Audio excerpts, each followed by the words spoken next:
Imagine sitting in a standard, slightly overheated conference room. You know the kind. The fluorescent lights are giving off that subtle hum. Oh, I know that hum. Right.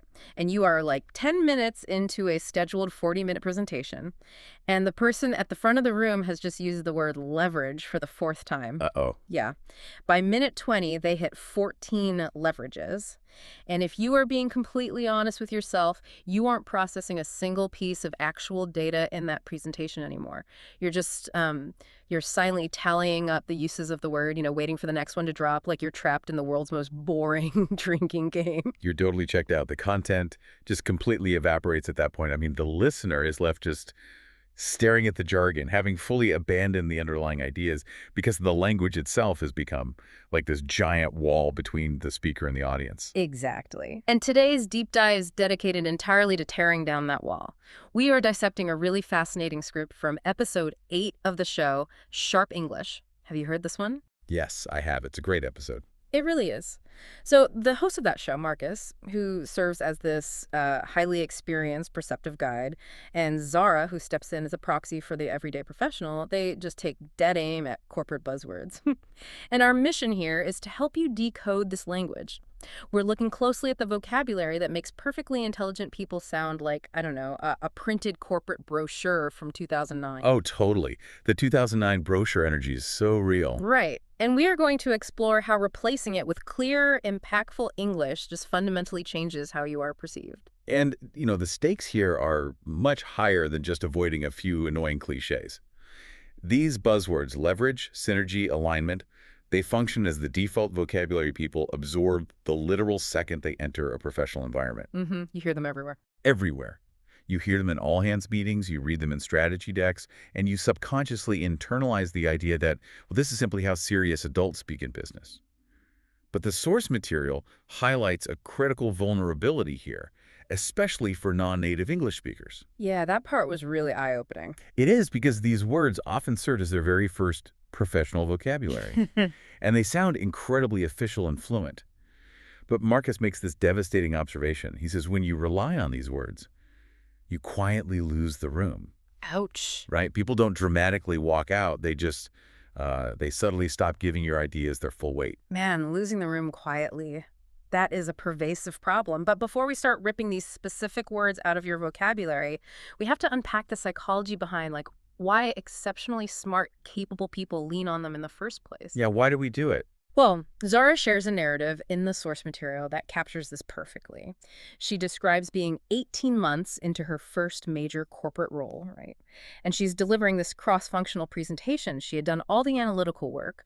The underlying strategy she was pitching was genuinely strong, and she was visibly proud of it. But then a respected colleague pulls her aside afterward and delivers a deeply humbling piece of feedback. The colleague tells her that the thinking was solid, but they had to spend so much mental energy translating her language that they nearly missed the actual ideas. Oh, wow. That's rough. Yeah. So Zara goes home, rereads her own slide deck, and realizes every other sentence is packed with leverage, synergy, strategic alignment, and value add. She thought she was projecting high-level professionalism, but she realized she was actually just wearing camouflage. Camouflage. That is such a good way to put it.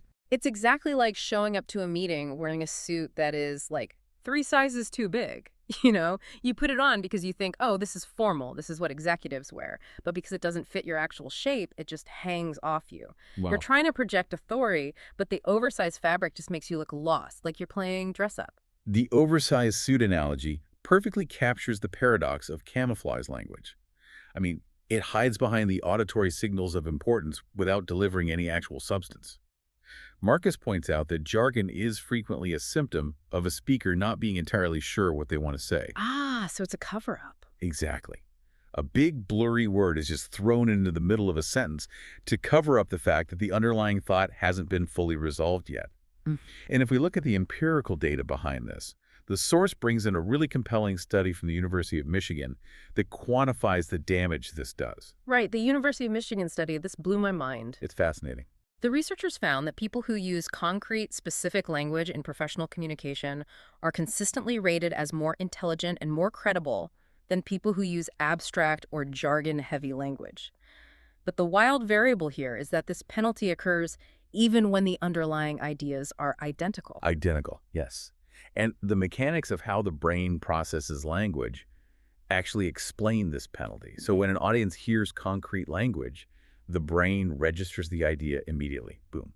Done. But when they hear a buzzword, Right. When they hear a word like synergize, they experience a disruption in cognitive fluency. Their brain has to pause, fetch the corporate definition of the word, apply it to the current context, and then try to catch up with whatever the speaker said next.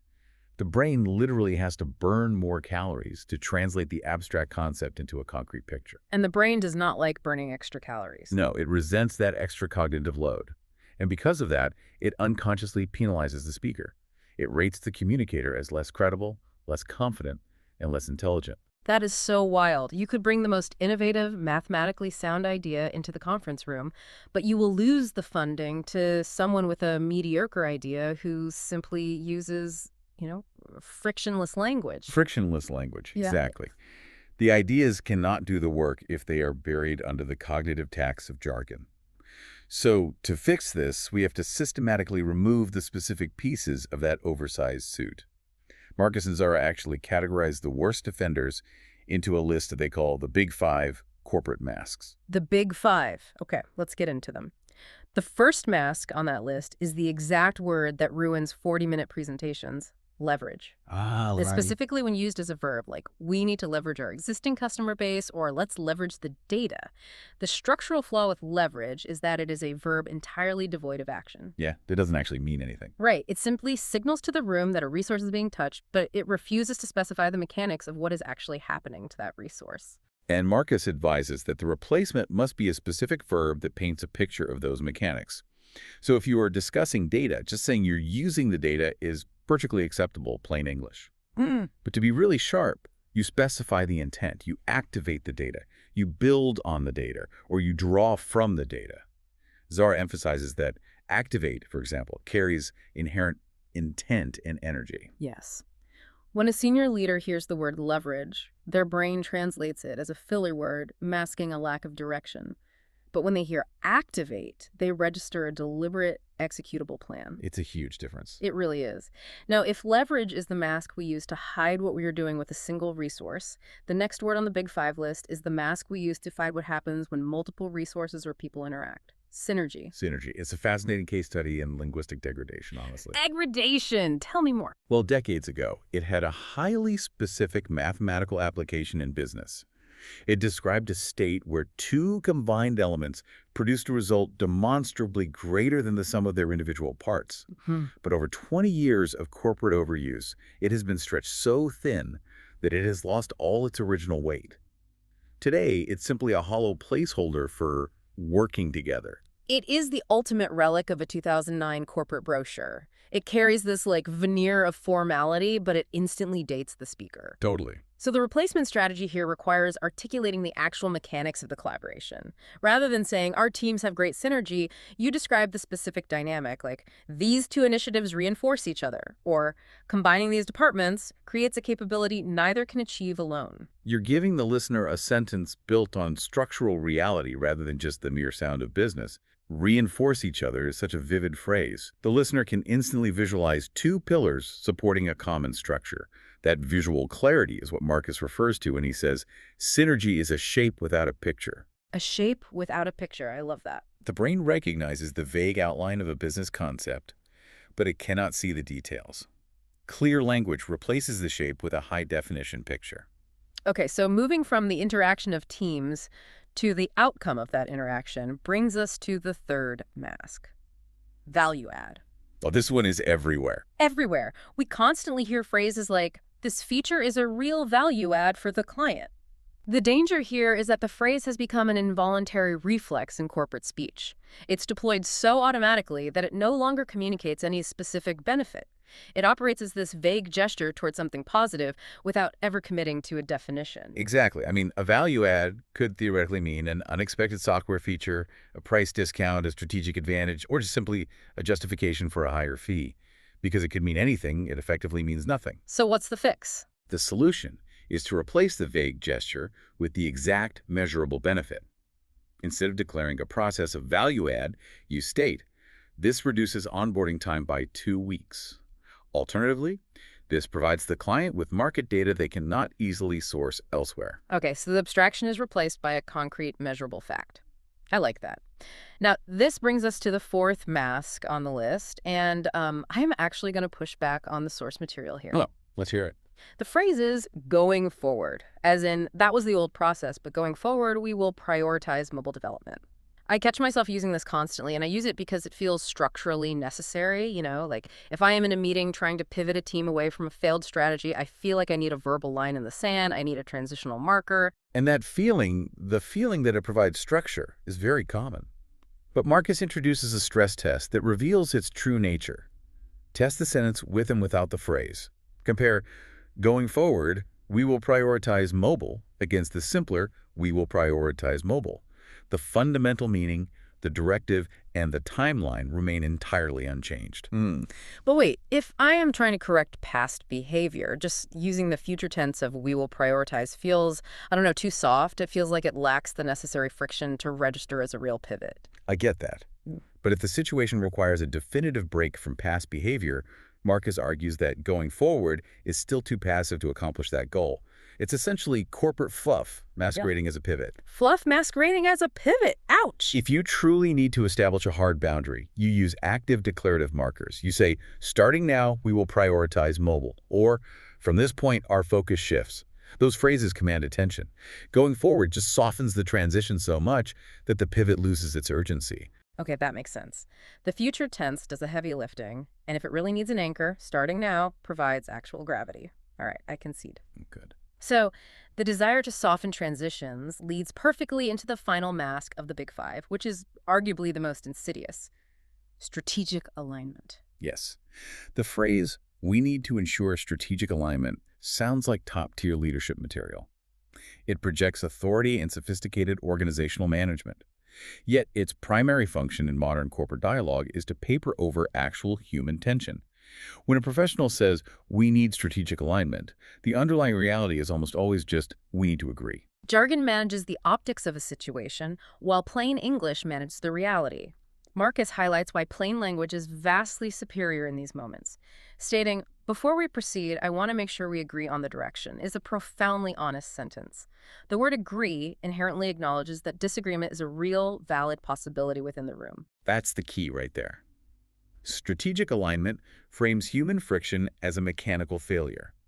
It makes a team sound like a set of tires on a vehicle that simply need to be recalibrated by a mechanic. Right, like just tighten the bolts and we're aligned. Exactly. But saying we need to agree respects the agency of the humans involved.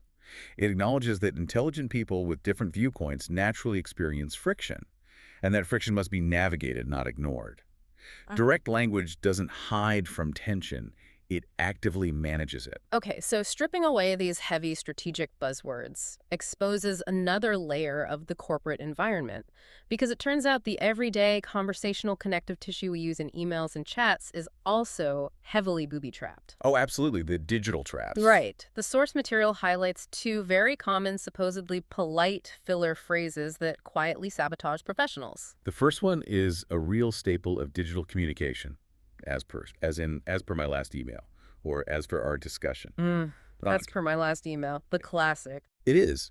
People deploy this assuming it sounds formal, respectful, and appropriately documented. The reality of how it lands on the recipient is entirely different. It lands as cold, overly legalistic, and often passive-aggressive. It reads less like a colleague following up on a project and more like a lawyer citing a contract violation. It is the email equivalent of crossing your arms, tapping your foot, and staring at the clock. That is the perfect visual. So the warmer, plain English alternative is simply to say, following up on what we discussed, or based on our conversation yesterday. It achieves the exact same documentation without introducing that unnecessary edge. It really does. Now, the second phrase operates much more subtly in verbal conversations. It's the habit of prefacing a statement with, to be honest with you, or simply, honestly. Zara's realization regarding this phrase in the source material is a critical lesson in unintentional self-sabotage. This trap is incredibly subtle, but once Zara pointed it out, I realized I hear it every single day. If a professional leans in across a conference table and says, to be honest with you, I think we should delay the launch, They are accidentally throwing a shadow over everything they said prior to that moment. Yep. It retroactively implies that their previous statements were softened, filtered, or simply untrue. Like, were you lying to me 5 minutes ago? Exactly. Speakers use it because they are searching for a way to add emphasis. They're trying to signal to the room, listen closely, this next part is the unvarnished core of the issue. But by framing it around honesty, they inadvertently erode their own baseline credibility. So how do we fix that? To signal that same weight and emphasis without the collateral damage, the source suggests replacing the filler with the actual intent. Right. You simply say, my real concern here is the launch timeline, or what I actually think is that we need to delay. You create the necessary emphasis and signal that you are getting to the heart of the matter, but you maintain the integrity of the entire conversation that preceded it. Now, here's the thing. Now that the camouflage has been removed, we're using active verbs, we are directly acknowledging when we need to agree, and we're stating our real concerns clearly. A new challenge emerges. There's always a new challenge. Always. If a professional is communicating with this level of directness, they need a mechanism to voice disagreement without instigating a corporate standoff. And this is where the source material provides an absolute masterclass in conversational dynamics with their phrase of the week. The phrase is, I want to offer a different lens on this. It's so good. The psychology behind why this specific phrase works so well is rooted in how humans respond to binaries. If someone pitches a strategy in a meeting and you respond with, I don't think that's the right approach, you have instantly created a strict binary. A tug of war. Exactly. You have picked up a rope, handed them the other end, and initiated a tug of war. The architecture of the conversation becomes a zero-sum game where one person must be right and the other must be wrong. And human nature dictates that the immediate reaction to a binary challenge is defensiveness. But offering a different lens entirely disarms the room. You aren't attacking the object on the table. You're simply inviting the original speaker to look at it under different lighting. You are signaling that their idea has merit and substance, but there is an additional perspective that needs to be layered into the analysis. The phrase shifts the environment from a standoff to a shared exploration. It is inherently generous. It keeps a room open so that instead of taking sides and preparing counter-arguments, the participants lean in to look through this new lens alongside you. The role-play debrief between Marcus and Zara perfectly illustrates this transformation. They simulate a strategic conversation utilizing only the sharp, clear replacements we have covered. The result is striking. When the vocabulary is sharper, the ideas themselves become sharper. Vague or weak ideas have absolutely nowhere to hide when they are forced into sentences built on active verbs and concrete nouns. Which brings us back to Marcus's core philosophy. Jargon provides the shape of a business conversation, but clear language paints the picture. When a speaker paints a vivid picture, they capture and hold the room's attention. As we bring this deep dive to a close, we want to hand the application of this over to you, the listener. The source material ends with a highly actionable challenge, and it's something you can execute immediately. Before you send your next significant email or finalize your next strategy document today, hit Control-F on your keyboard. Search your own text for the word leverage. Yes. Do the search. And when you find it, force yourself to delete it. Identify the specific active verb that describes the actual mechanics of what you are proposing. Are you activating a resource? Are you drawing from a data set? Insert the real verb and observe how the entire sentence instantly gains authority and momentum. It fundamentally changes the tone from passive observation to active leadership. But before we sign off, there's a broader implication to all of this that deserves your consideration. We have dissected how jargon acts as a personal camouflage to hide uncertainty or avoid tension. But scale that up for a second. Think about what happens to the broader culture of a workplace when this language becomes the default standard. It creates a systemic fog regarding accountability. A fog. Yes. If an entire quarter strategy is built around leveraging synergies to drive value add, and that strategy ultimately fails, who is actually responsible? Nobody. Right. Jargon creates an environment where failure has no author. Because no one explicitly stated what they were going to do or how they were going to do it, no one can be explicitly held accountable when the outcome falls short. Relying on precise language active verbs, defined benefits, clear statements of concern leaves a professional with nowhere to hide. It forces them to stand behind their ideas and their execution. By demanding clear language from ourselves and our teams, we are doing much more than just optimizing our communication skills. We are actively demanding a higher level of courage, ownership, and accountability in the workplace. So take off the oversized suit, let your ideas stand on their own merit. Thank you for joining us on this deep dive. Stay curious, demand clarity, and leave the corporate camouflage behind. We will catch you next time.